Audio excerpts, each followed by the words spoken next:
Look, when you're thinking football, you should be thinking Rooney's. You see that little keystone there? Significant to all of us who love railroading. That, of course, the logo of the once mighty Pennsylvania Railroad. And in Pennsylvania, that mighty football team in Pittsburgh, your Steelers. And, of course, the legendary name that is the Rooney's. Pick it up wherever great beers are sold, and always be responsible. NFL news. Josh Gordon earlier today not allowed to return to the NFL. Ted Arnaud on the AT&T Sports Line. Teddy. Yeah, that's a disappointment for a young man who had so much promise, and the Browns have really put a lot into him.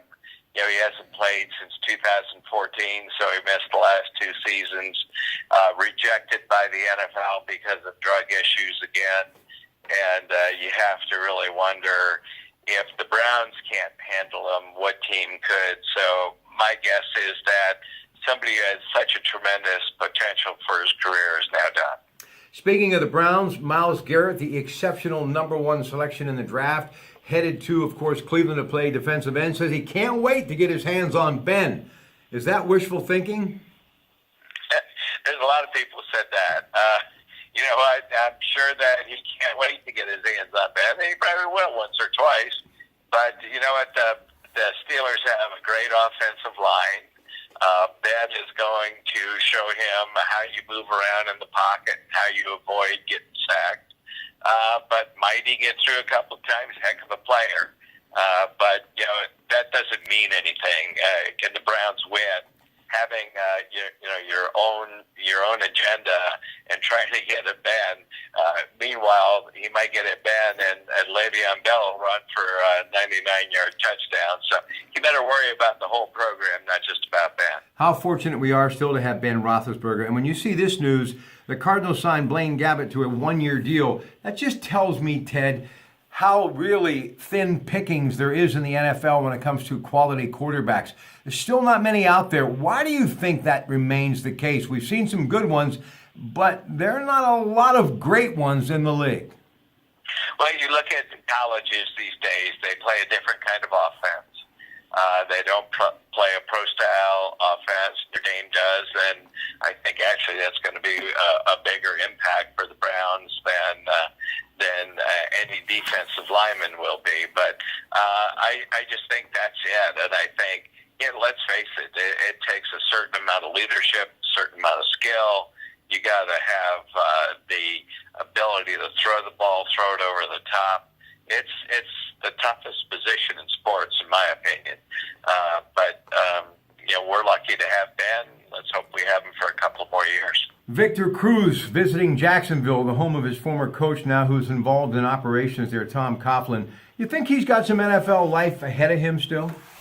I do. I think that Victor Cruz, given the right situation, he's not going to be the number one receiver, I don't think, anywhere.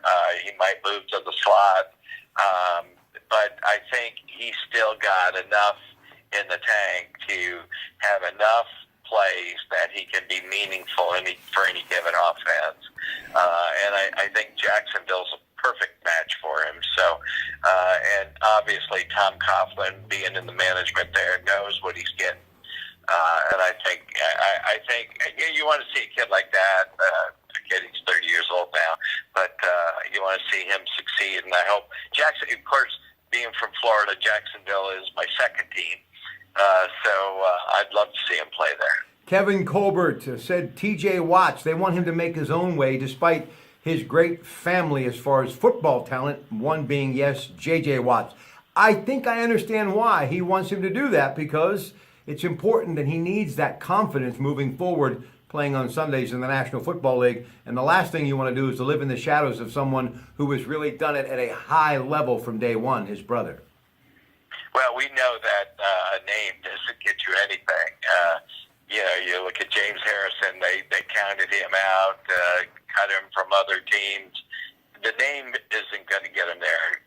Performance is going to get him there, and he's not going to get any kind of carry as a result of his name with the Steelers. He's going to have to produce. And I think if you look at his production the last couple of years at Wisconsin, he did produce. So you have to take that 15-month period that he was out with injuries, hope that those have been repaired, and that he's ready to go. But that name's not going to mean anything to the Steelers. All right, now, beginning Friday, tomorrow, approximately 50 players, all who are either rookies or select first-year players, will take part in the Steelers' 3-day rookie minicamp. Now, here's some of the local college flavor on display, including 6 players from the University of Pittsburgh. Third-round draft pick James Conner, who signed an undisclosed amount today with the Steelers, as well as tight end Scott Orndorff and safety Tarish Webb, who are both signed as rookie free agents after the draft. 3 other Pitt players, kicker Chris Blewett, linebacker Matt Columbus, and safety Reggie Mitchell, were invited to take part on a tryout basis. Other players with local college ties include West Virginia running back Russell Shell from Hopewell, the WPIL's all-time leading rusher, defensive end Christian Brown, who will join first-year running back Dreamius Smith, also from WVU, as well as Indiana University of Pennsylvania guard Ethan Cooper, all rookie free agents the team signed after the draft. There will be 3 quarterbacks participating. 4th-round draft pick Joshua Dobbs from Tennessee, undrafted rookie free agent Nick Schuster from Clemson, and Dylan Buchel, who is from McKees Rocks and played at Duquesne University, and he'll be there as well as those other 2 on a tryout basis. The following players with local connections will take part on a tryout basis.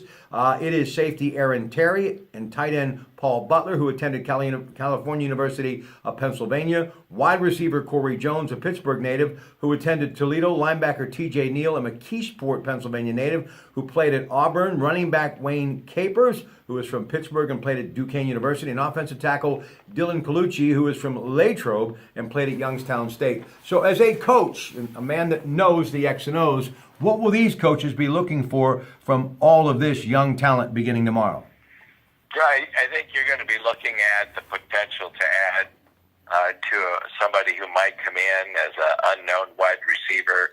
And you know me, I'm going to always say that can help out on the special teams, because the Steelers' special teams were so poor over the last couple of years, and I really don't understand that with the coaching that the Steelers have. But they're going to be looking at these guys, and obviously Shell has got a good shot because they've been able to see him play. But the Pitt players who are in the same practice facility, they know what they can do, and they're inviting them in for a reason. So I would not be surprised if you see one of them make it.